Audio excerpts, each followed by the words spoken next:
अस्सलामुअलैकुम दोस्तों, अज जी इन वीडियो में असीं अव्हांखे ॿुधाईंदासीं दुनिया जे सब खां मशहूर ऐं कीमती हीरे जी कहाणी। कोहिनूर, जंहिंजो मतिलबु आहे रोशनी जो जबल।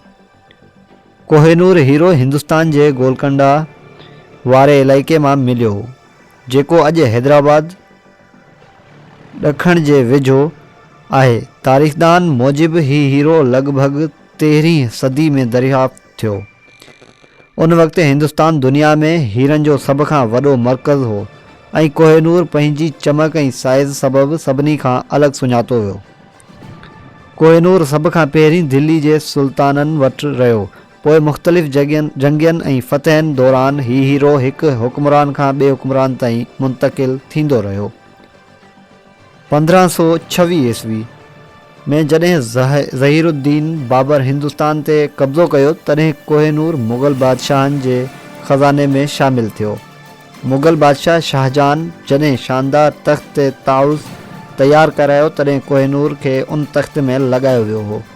ही हीरो मुग़ल सल्तनत जी शान, ताक़त ऐं दौलत जी अलामत बणिजी वियो।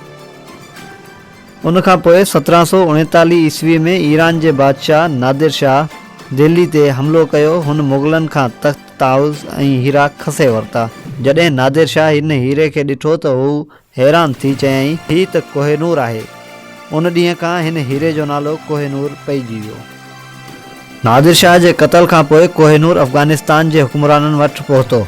बाद में शाह शजा दरानी ही हीरो पंजाब जे हुक्मरान महाराजा रंजीत सिंह खे ॾिनो हुयो। रंजीत सिंह चयो हो त ही हीरो हिंदुस्तान जो आहे, कंहिं हिकु माण्हू जो न। 1849 ईस्वी में जॾहिं अंग्रेज़नि पंजाब ते कब्ज़ो कयो, तॾहिं कोहिनूर ज़बरदस्ती बरतानिया ॾांहुं मुंतक़िल कयो वियो। 1851 ईस्वी में ही हीरो राणी विक्टोरिया खे पेश कयो वियो ऐं अॼु बि बरतानिया जे क्राउन ज्वेलरीज़ में रखियलु आहे। अॼु ताईं भारत, पाकिस्तान, ईरान ऐं अफ़गानिस्तान कोहिनूर ते पंहिंजो हक़ जताइनि था, पर बरतानिया अञा ताईं हिन हीरे खे वापसि करण खां इनकार थो करे।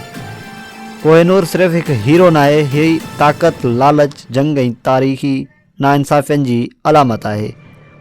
जेकॾहिं तव्हांखे हीअ तारीख़ी कहाणी पसंदि आई हुजे त वीडियो खे लाइक करियो, चैनल खे सब्सक्राइब करियो ऐं कमेंट में पंहिंजी राय ज़रूरु ॾिजो। अल्लाह हाफ़िज़।